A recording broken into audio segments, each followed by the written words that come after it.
for another countries video, and today we're on Slovenia. So, like, if you know what's on my YouTube channel, you know that I've been to Slovenia. It's a very nice country as well. So yeah. So let us get going with the video. And here we go. There's evidence has been found that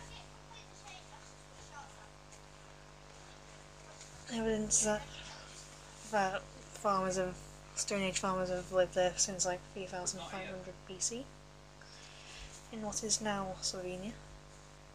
And the Bronze Age followed then from about 750 BC in the Iron Age. And then about 400 BC the Celts settled in Slovenia and they formed the state of Noricum.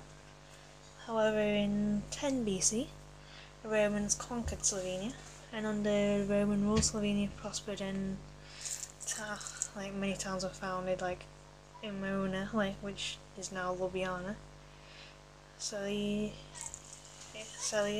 which is Celia, and Poetova, which is Budj. However, Roman rule collapsed in the 5th century AD, which we now know, like well after the many videos I've done.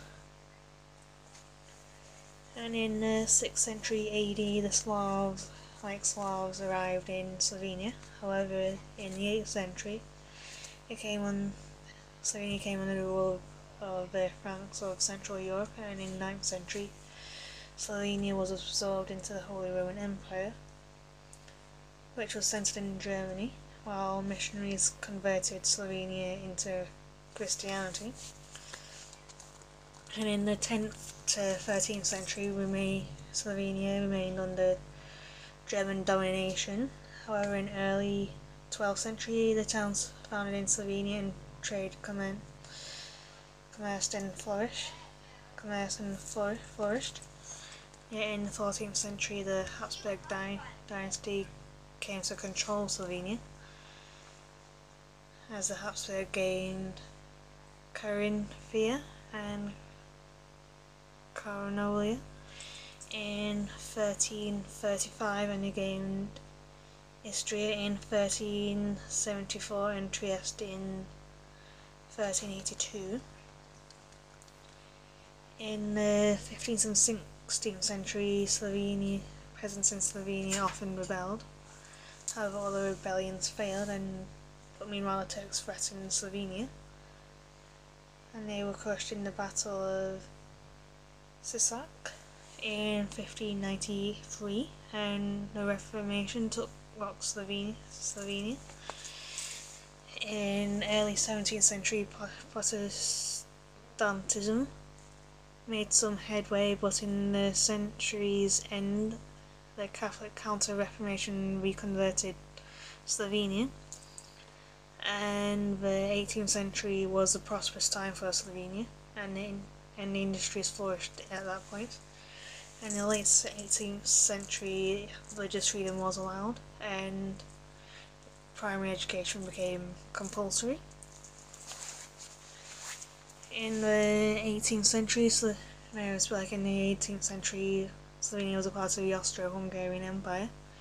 However, Napoleon wanted to cut Austria-Hungary off from the seas, and in 1809 he carved out an area he called the Illyrian provinces, and the Slovenian language was used in government and in schools. However, in 1814, with the defeat of Napoleon, Slovenia was absorbed back into the Austro-Hungarian Empire.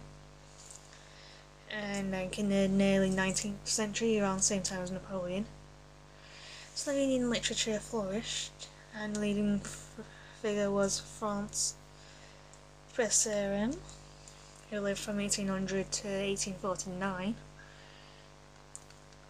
And in 1948, Europe was rocked by revolutions and Slovenia demanded to be autonomous, and the use of Slovenian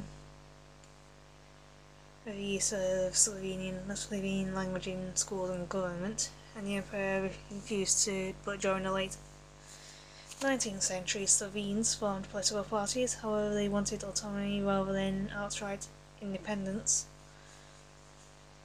and nonetheless, many Slovenes emigrated in the late 19th century. And in 1918, at the end of World War One, the Austro-Hungarian Empire disintegrated, and Slovenes joined the Serbs and Croats to form a new state led by Serbian King Peter I. A Serbian named Stojan Protic became the first Prime Minister. In 1929, the next king, Alexander, made himself absolute ruler and renamed his kingdom Yugoslavia. But he was assassinated in 1934, and his cousin Paul became regent. And in March 1941, Yugoslavia signed a treaty with Germany. What overthrown region was overthrown in a coup. In response, the Germans bombed Belgrade, and in 6th of April 1941 they invaded Yugoslavia, and the Germans conquered the country in a matter of days. And during the Second World War, Slovene partisans fought the Germans. However, from 1943, some anti-communists called the Slovenian Domobranci supported the Germans in order to prevent the spread of communism, but they failed, and in May 1945 Slovenia was completely liberated, and the Domobranci retreated into Austria, where the British disarmed them. However, the anti-communists were then sent back to Yugoslavia and their deaths, and about 12,000 were killed by the partisans. And following the war, Trieste was placed under Anglo-American control, and in 1954 it was awarded to Italy. And so you can kind of see it with the tiny bit of coastline they still have. From the town of Koper, which is a town on the coast in Slovenia. Now, in the meantime, Slovenia became a part of the communist Yugoslavia led by Tito. Industry developed and living standards rose, but many Slovenes resented the way resources were siphoned off from them and given to the less prosperous parts of Yugoslavia.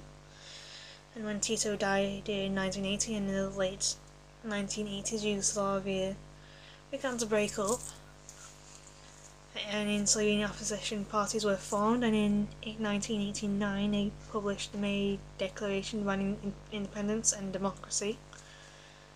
And in April 1990, free elections were held in Slovenia, and in December 1990 a referendum was held on the issue of independence, and the people overwhelmingly voted in favour of independence. And in 25th June 1991, the Slovene Parliament declared Slovenia independent.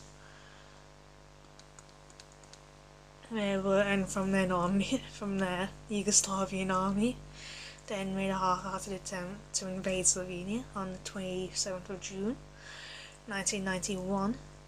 However, they were held on by the Slovenian Territorial Defence Force, and on the 7th of July the Yugoslavs agreed to a ceasefire.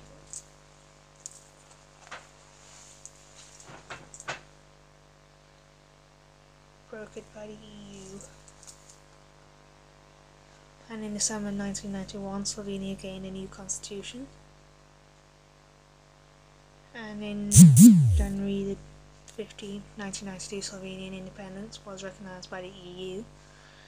Like many Eastern European countries, Slovenia faced a painful transition from communism to capitalism during the 1990s.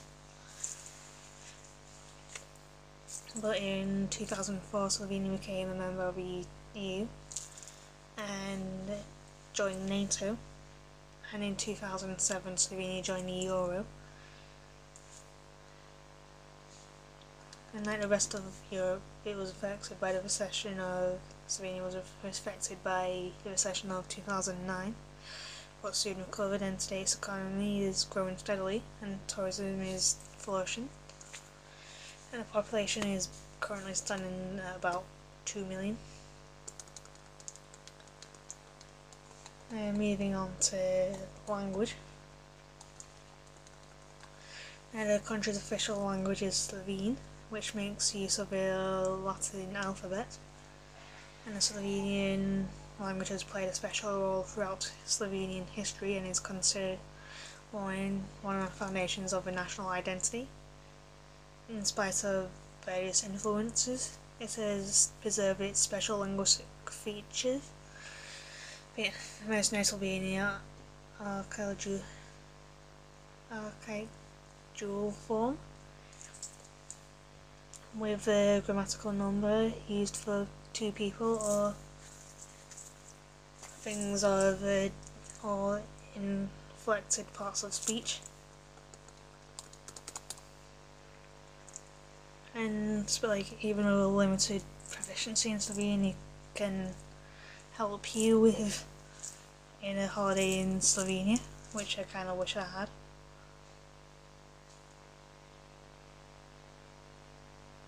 Now Slovene is a fully developed and internally rich structured modern language, and the codification of the literary Slovene and grammars, dictionary and normative reference books, and has a rich tradition stemming from 6th century AD, as the first Slovene book was printed in 1550.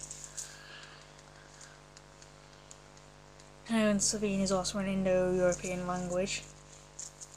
And to go with Croatian, Serbian, Macedonian and Bulgarian, it is classified with the South Slavic branch of the Slavic language. It has many features in common with the West Slavic branches. And the geographic territory of Slovene lies in the most complex linguistic contact areas of Europe, where Slavic converges with Romance, Germanic and Finno-Ugric.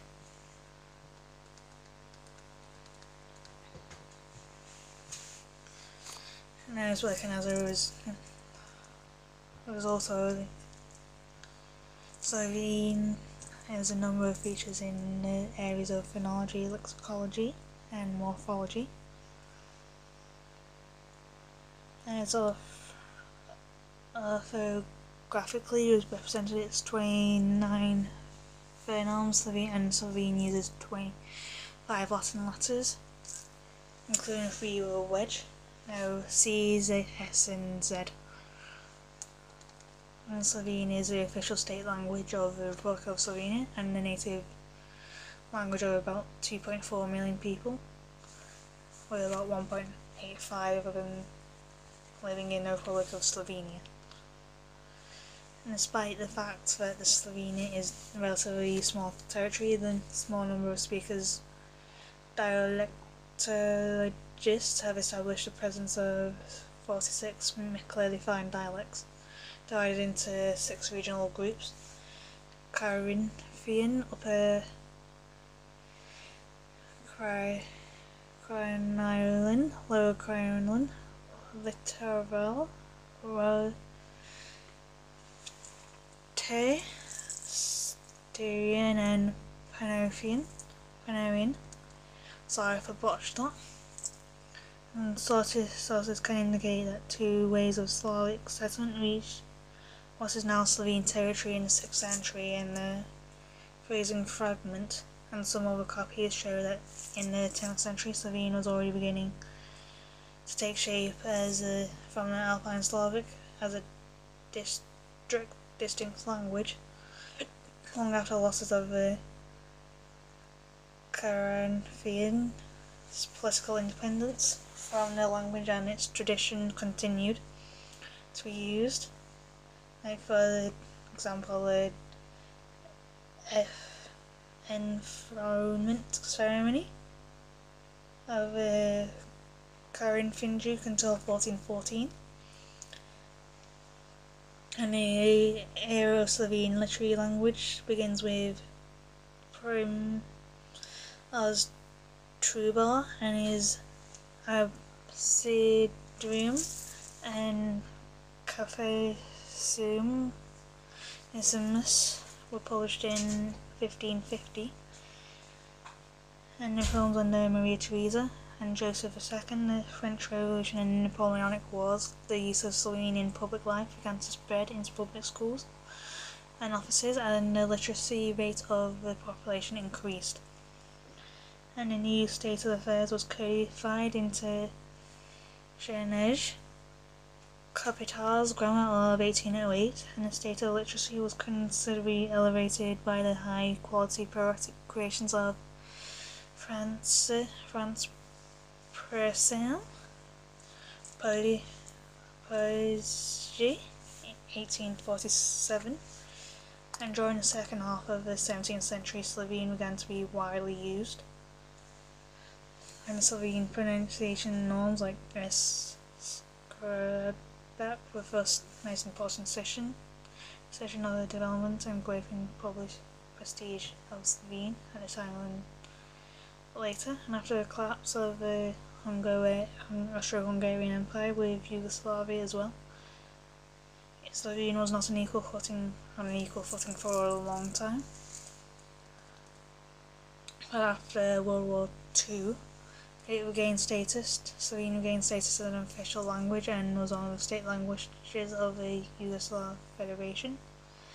Nonetheless, the old political and cultural linguistic problems and the privileged positions of the Serbo-Croatian arose once more. And when a group of Slovenes was tried for a military court in Ljubljana in 1988, and the court conducted its business in Serbo-Croatian, and this was one of the prime arguments in the call of the 1980 plebiscite. And in the new state of Slovenia, Slovene fully asserted itself immediately in the military, in the customs service, and the state protocol, and advocated its use expanded into all areas that have opened, with the newest innovations in social and technological development. And one of the greatest challenges in Slovenia was at the start of the 20th century was brought by the membership of the European Union. And on the 1st of May 2004, Slovenia became a full member of the EU, and Slovene acquired the status of one of its official languages. And as I grow an interest in Slovene as a foreign language, and is taught in numerous universities around the world. And the auspices of University of Ljubljana Centre of Slovene as a second or foreign language. So yeah. Moving on to legends, as a kind of exhausted languages in history at the moment. So here we go with a few legends, as there's many of them. And if you visit the places that they are describing, you will know quite a different Slovenia, as some come from folklore, folk tales from all around the country. So yeah, but it can kind of vary sometimes, but here we go. First of all, there's a Ljubljana dragon, which can be the first legend of the tourists here in Slovenia. It is definitely the legend about the origin of Ljubljana.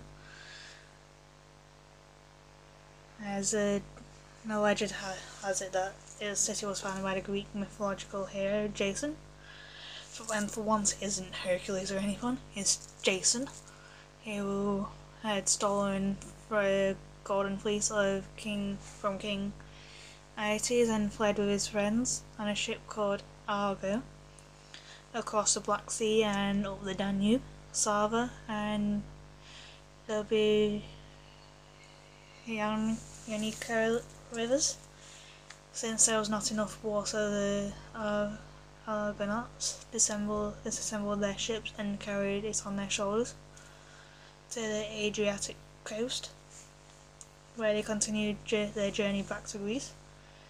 But on their way through the Ljubljana marshes, they stumbled upon a dragon, which Jason fought and killed. And today, a dragon adorns the city of Ljubljana's coat of arms, as well as the famous Dragon Bridge, which I have visited, which is known locally as the Mother-in-Law Bridge. Allegedly, the sculptors of the dragons were wagging their tails each time a virgin passes, but no one ever saw it happen. Not like once in the city. And then there's a naughty Perkman Dirk from Idraja. Like in the beautiful town of Idraja. It's like a treasure trove of legends, most of them associated with ore. And one of the legends say that in 1490 a local tub maker found shiny substances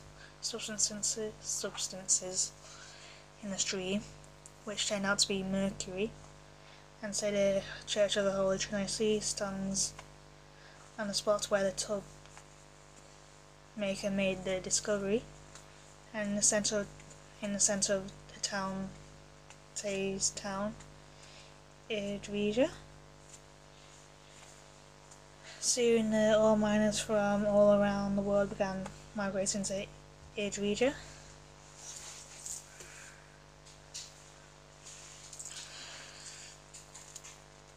And one of the more beautiful legends, so to say, is about the Anthony's mine shaft, a 700-kilometre labyrinth, which is now open to visitors.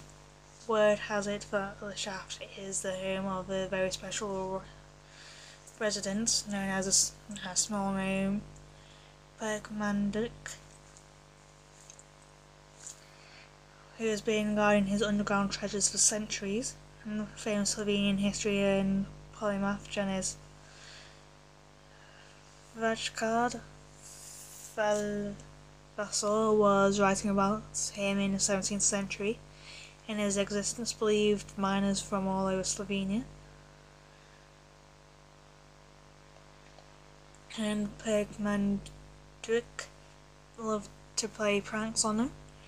He would blow out their lamps or hide their shoes, but he would also warn them about imminent danger and show them where to find which horse, so out of gratitude they often leave them some of their food.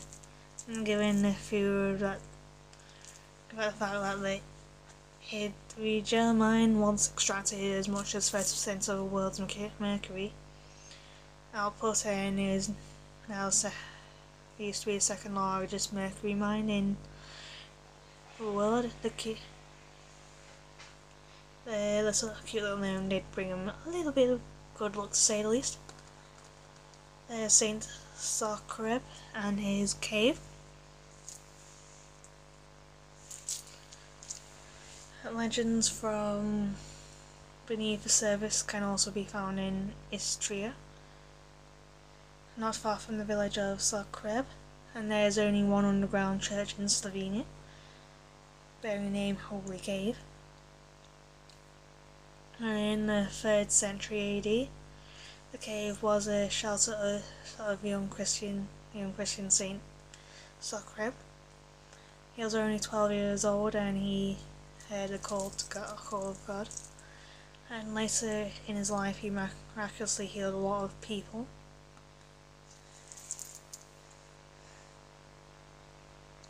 And died as a martyr.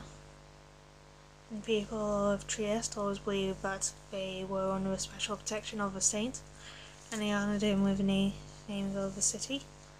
after him, of annual pilgrimages to his cave. After World War II, the cave was banned to the public and the altar destroyed, and the altar made of natural stone was something spiritual. Behind it there is a small spring and shower cast basin that is said to never dry up and supposedly has healing powers. But pilgrims can only drink this water. It disappears if someone washes their hands in it. In 1990, the cave again began to hold masses, especially on the 24th of May, the day of the saint's death. And in 2004, English healer Stephen Turoff showed up, claiming to be the reincarnation of a saint, designated to energetically cleanse the cave and bless again the altar. Allegedly, he is performing miracles during his season in the cave, and therefore attracted many followers, but this is probably just kind of like something associated with the legends of the village of Sosep. And then there's Martin Kirpan,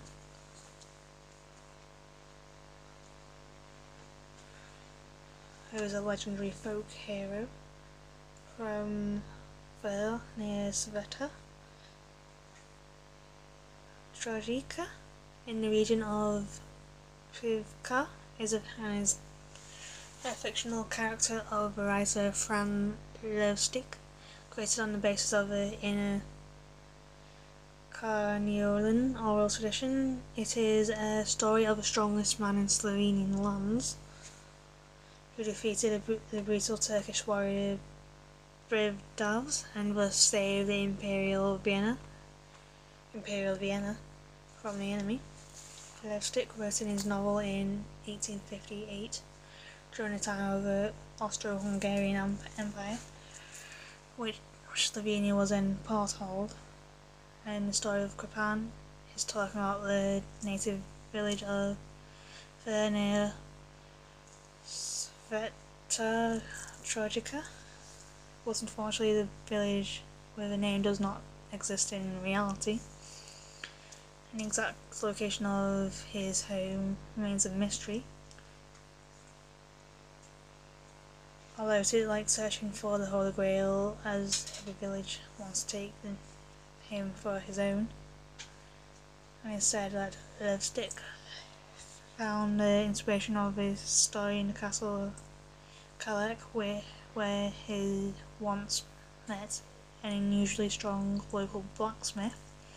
But Kripan was not the only hero in his part of the country, and there was also a bold cook from the nearby town of Sailen Tabor, the largest fortress against Turkish invasion in the regions, which in time of danger could accommodate up to 150 people.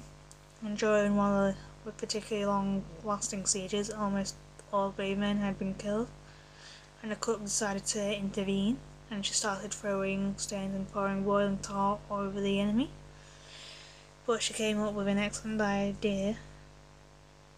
Why not use bees to chase away bloodthirsty Turks? And when bees' eyes fell on enemies' heads, and angry bees attacked them and did all the fighting for them.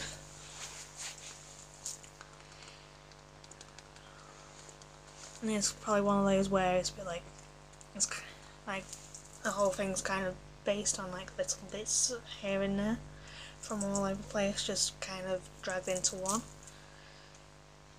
So yeah, then there's a voracious dragon from Slovensky Konjis, and like in the old town square of Slovenský Konjic stands the church of St. George, the saviour and protector of the ancient town. And is a hero of a beautiful legend which left a strong mark on the region. But as in the legend has it that Konjiska mountain used to be the hollow with used to be hollow with huge lakes inside, where the terrible dragon found his dwelling, and people feared his dreadful roar, which made the mountain explode, and the water would flood their homes. And together with the lord of a nearby council, decided to make a deal with the dragon. But the price was very high, and every year they had to sacrifice 6 virgins. And then the day came when the beautiful daughter of the lord, Marjetica, had to face the dragon. But the moments before the tragedy, Saint George rushed in on a white horse to help the maiden and kill the beast, and his blood turned into a river, which today flows through the centre of the town, dividing into 2 parts. And the grateful lord built a church in his honour, and the saint's house became a symbol of the town. And people down the spring of the lake beneath the Konjiska mountain, with a giant rock named after the unfortunate virgins, Gospodikna, meaning miss. Then there's a lot of quarrels in Selje Castle. Selje.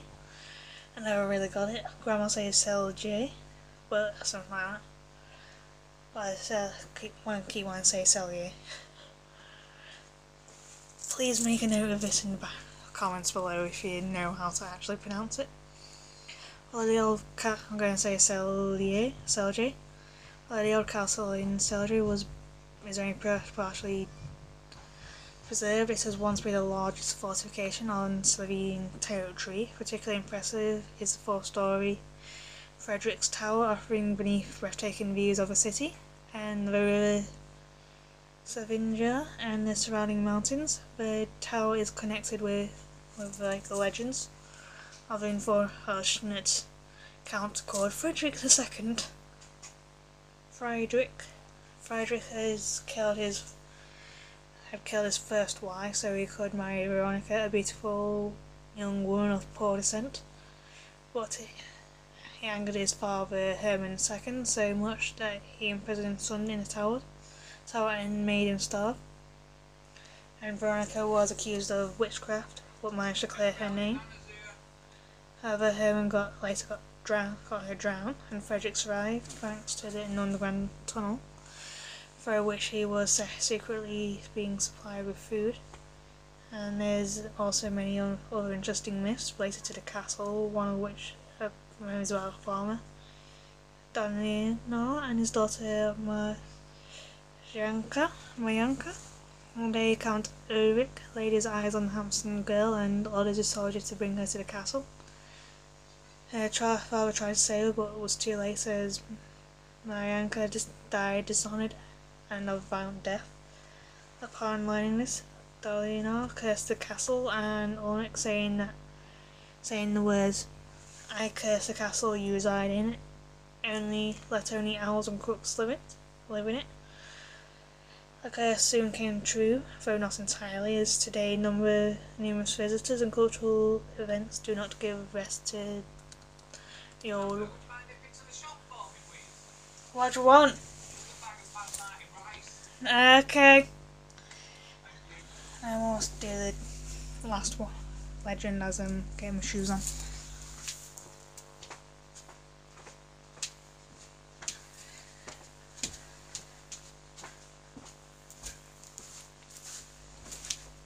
So yeah, there's the last one is the Love Island of Prekmeží, and not far from the village of Isakovici, I think it is. Mystical river Mora forms a small island of love, named after a local sad legend about forbidden love between a noble woman and a peasant, as the boy drowned and the young lady died out of grief, and the island has often been a secret meeting place for couples, despite the fact they had to cross fast-flowing rivers to reach it. And I guess it would kind of put off people going after them. And many love stories suggest that this is a place for true romantics. Today, you can visit the old floating mill and traditional wooden ferry, and sit on the bench for lovers, or try the love potion that allegedly makes the most secret desires come true. So yeah, that's the video today, and I'll see you all very soon for another video, and yeah, I'll see you all very soon.